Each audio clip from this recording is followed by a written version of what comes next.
It's Saturday morning. It's time for Mike Onesko's Renegade Rock here on the Rogue Radio Podcast Network, bringing all the great music and interviews to you every Saturday morning, 10 a.m. Eastern Standard Time.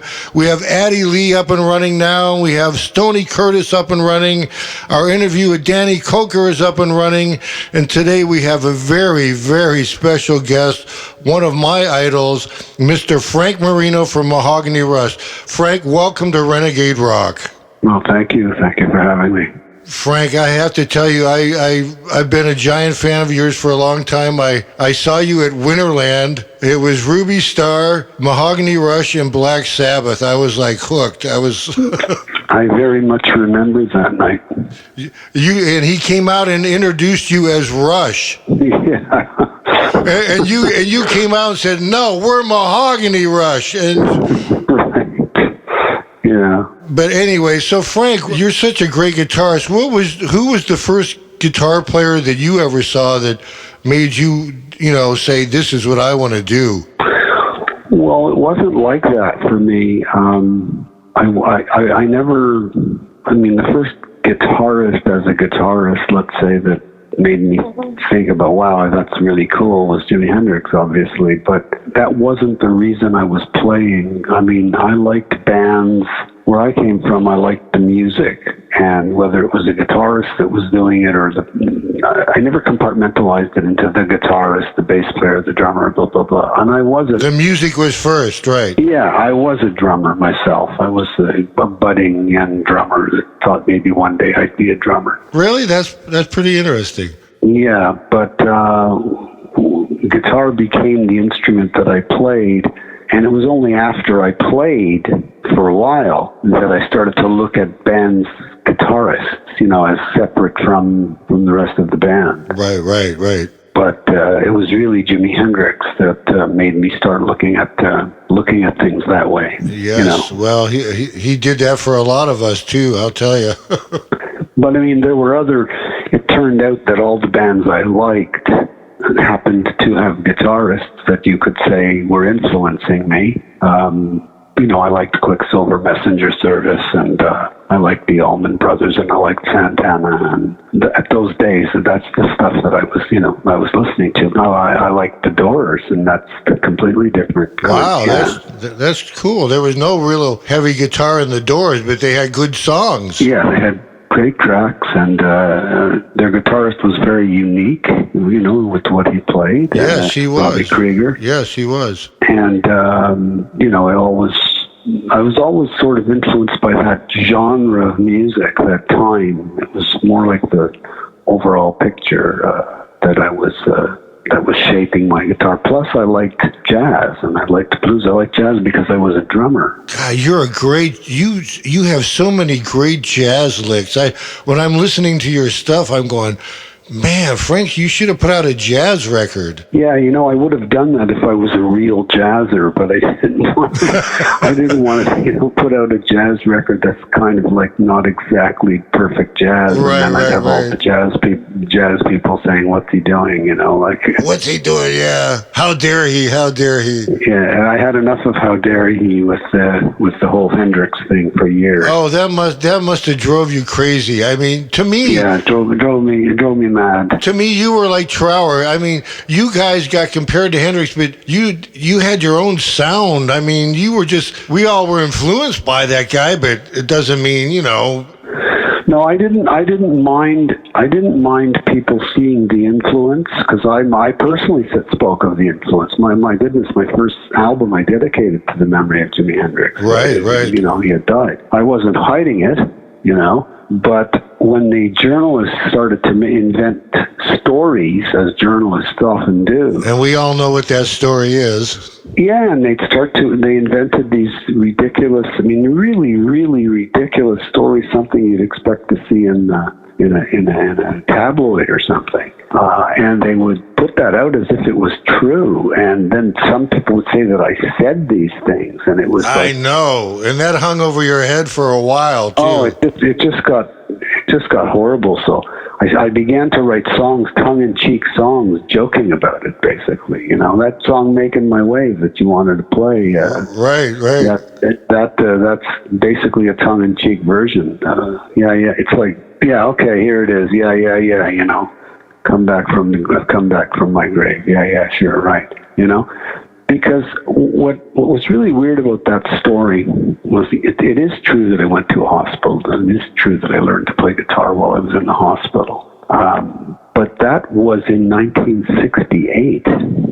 So this whole idea that I went into a hospital and got the spirit of Jimi Hendrix or something, which is the story that they started to make. Right, that was the story, right? Yeah, how could that be since he died in 1970? I know.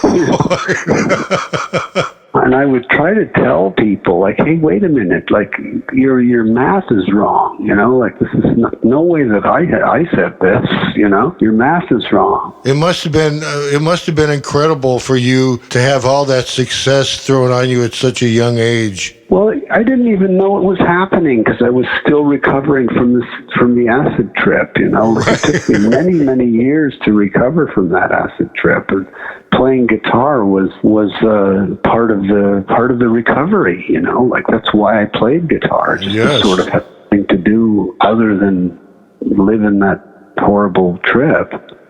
So, but I liked more than just that kind of music, too. Like, I was a big Beatles fan, and, from well before the psychedelic age, like, right. Big Beatles fan, with right back to the days of the Beatle boots and the Beatle haircuts. Yes, when life was cool. Yeah.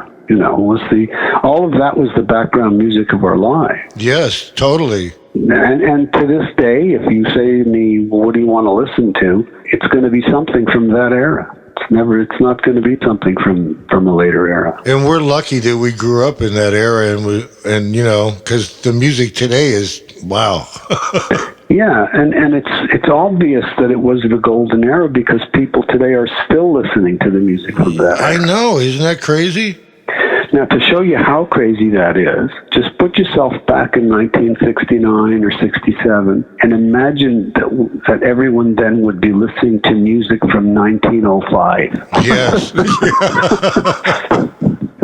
Hardly likely, right? Yeah, right, totally. That makes total sense. Yeah, so that's what today is like. Today they're listening to music that's as old to, yes, relative to today as it would have been if we were in the 60s listening to music from 1900. And what a good testament to our era of music, right? Yeah, no, it's true. There was an explosion of genuine general talent, from the Beatles on. And people were allowed to have talent instead of, like today, everybody's stuck into a mold, Right.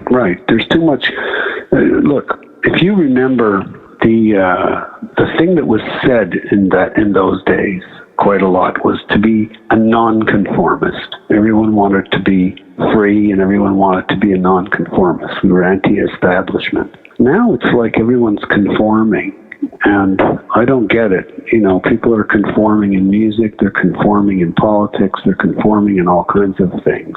Frank, what is your songwriting process? I mean, with me, I know it's always the music first and the lyrics later. Mine too. Same with you? Yeah, mine too. Always has been. Every single song on every single album was written as an instrumental first. Wow. Even the melodies of what the vocals ended up being were done as an instrumental first. And then I had to sit there and figure out what words I had to say. Right. I've never been a lyric person. I've been listening. It's been stuck in my head for the last 3 days is Strange Universe. What a great song that is. I mean, right. That It's had many iterations. Yeah. Oh, that melody line is just beautiful. It's just... was originally in D. Now we do it in E, but it was originally in drop D. Wow. No one was doing drop D back then. No, as a matter of fact, at some point I was drop C sharp. Wow, that's really crazy. But that was originally in drop D. So where did you get your first break? What was your first break? It's hard to say. It just sort of by osmosis. It just sort of things got a little bigger and a little bigger and a little bigger. It just happened quickly, but things just got a little bigger. There wasn't one big moment. Where did you meet Jimmy and Paul? Oh, well, I met them. I had like a number of drummers before and a number of bass players before Jimmy and Paul. I'd even been gigging with other guys before Jimmy and Paul. Wow. But it's just that Jimmy and Paul were the ones on the first album, so people tend to think that they were the first original musicians in Mahogany Rush, but they weren't. They weren't. Okay. Well, that's pretty cool. Well, Jimmy was closer to the beginning. I hadn't had as many drummers, but I certainly had a lot of bass players before Paul. And gigging bass players, not just in a basement, but doing gigs. Wow, that's pretty cool. You know, this is Mike Onesko. You're listening to Renegade Rock on the Rogue Radio Podcast Network. We're talking to the great Frank Marino from Mahogany Rush. We're going to break away and play another song, another Mahogany Rush song, and then we'll be right back with Frank Marino. Hi, it's Mike Onesko. We're back with Frank Marino from Mahogany Rush. Frank, I have to tell you, I've just been a giant fan for a long time. I'm glad you've been one. Yes, and you must be the one that bought my record. Yes, I'm the only one. No, the Live at the Agora DVD just kicks butt. I have to tell you, I really enjoy that. Yeah, that's actually become my favorite of all of them because it has so much of all the old tunes in it, and it's so long, and it's got so much detail, and it sounds really good. Yeah, it's actually become my favorite. And you have a great backup band there. Those guys sound really good. And I know one of the things I did notice is you're playing the SG with the single coils a lot. Yeah, but you know what? I had been doing that for many, many years. That guitar was built in the 70s. Wow, that's a beautiful... And I didn't use it all the time in the 70s. I used it once in a while, but it was actually built in the 70s. Wow, that's a beautiful SG. How many SGs do you have? I've got quite a few. I mean, the main ones that I use is about 6 or 7 that I always use, but there's many more other ones that I don't use often that are just sort of sitting in cases. So how has your rig evolved from the 70s to now? I mean, are you still... Well, I learned how to build my own. Wow, that's pretty cool. So basically, you know, what used to be that I was building my pedal boards in the early 70s and attaching them to whatever amp I could, then it became, well, why don't I just build my own amps? And so you're not playing out of Marshalls anymore? You're using your own amplifier? No, I didn't play out of Marshalls. The entire 70s, I was playing with an acoustic 270 transistor amplifier. Are you kidding me? No. And the basic sound that I was getting was coming from my pedal board. Wow. What flanging? You had some really... The flanging you were using live in the 70s was... I mean, where did you even get that? Where did you find that? Yeah, I had two types. Early on, I had a Maestro phase shifter, and later on I used an Eventide flanger, which was supposed to be for a rack mount for the studio, but I modified it so that I could use it as a pedal on the floor. You know, a couple of echo plexes, you know, all that kind of stuff. But then eventually I said that, you know, I used to go see this guy who would modify twin reverbs and stuff like that, which I always like twin reverbs. And then I said to myself, well, I'm going to sort of learn how to do what he was doing. And I started to learn about it because I'd already been doing it with pedals anyway. And so then I eventually built, you know, and developed. So over time, I developed my own sound with my own rig and my own preamp. And wow, it's beautiful. So that's what I use.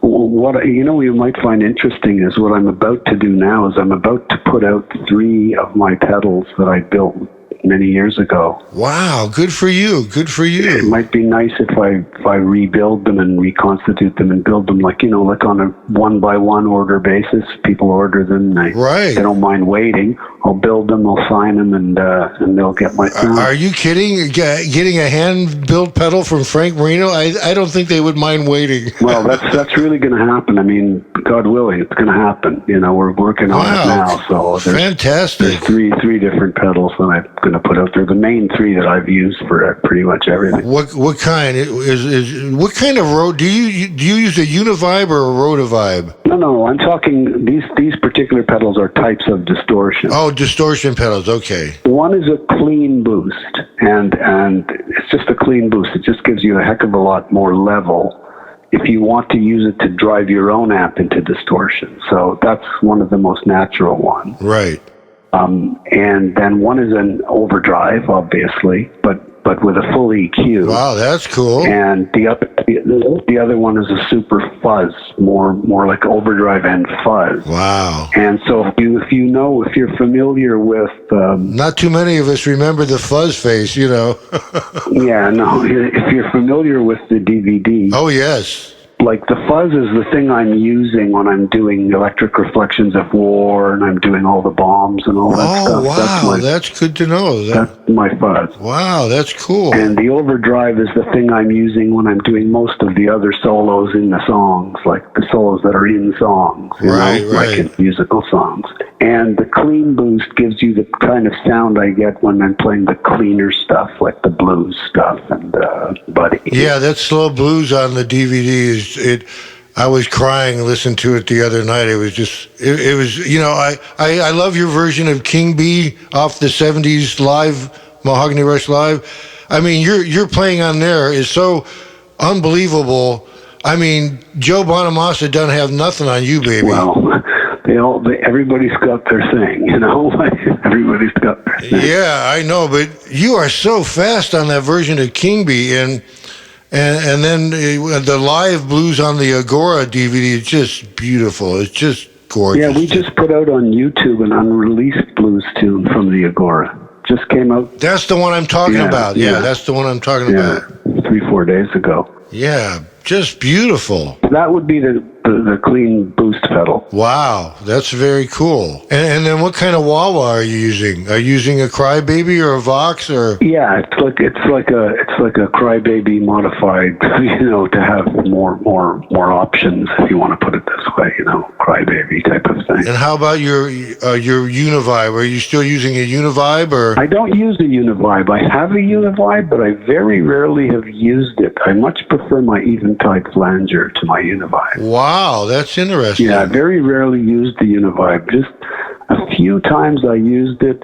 on my main pedal board, but I always found it got a little bit too thin when it's swishing through the Univibe, you know, like it would lose the bass too much. So I just didn't use it for that reason. So I was digging through my old posters and I found this Mahogany Rush poster, and you were the headliner, and your opener was Judas Priest, and I was just cracking up, man. Yeah, I remember doing a gig where the opener was AC/DC. Wow, isn't that crazy? Yeah, I remember that. You played some big arena shows. I mean, yeah.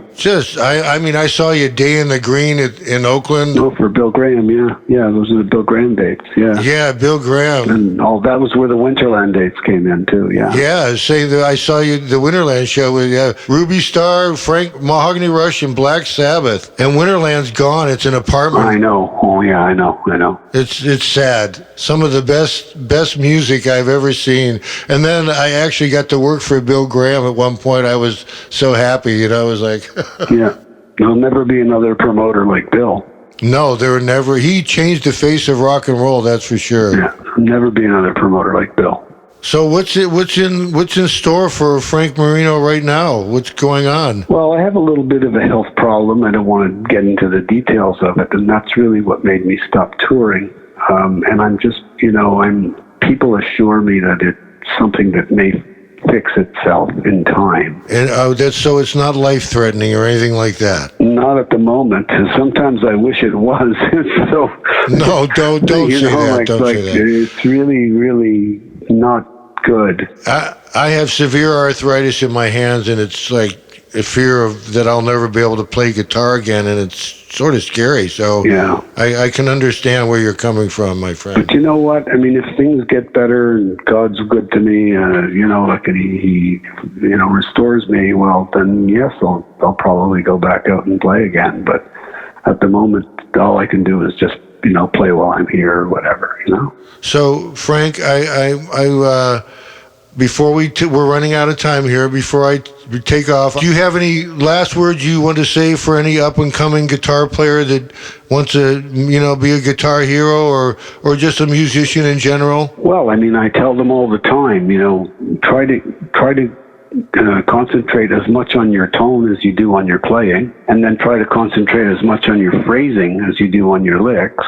and make sure that whatever you do, when you play with people, you do a lot of listening, because that's really the key, listening, you know. Yeah, so think of your guitar as a horn. A horn player can only play when he blows out. He's got to take breaths. So play when you breathe out and take breaths, and then play when you breathe out, and you'll probably phrase it properly. What a great analogy. That's just very nice. Well, Frank Marino, thank you for coming on Renegade Rock. I mean, it's an honor and thrill for me to have you here, and hope to have you back soon. Well, thank you for having me, and anytime you want to talk, just give me a call and we will. We want to thank the great Frank Marino from Mahogany Rush for coming on Renegade Rock. We'll see you next week, kids.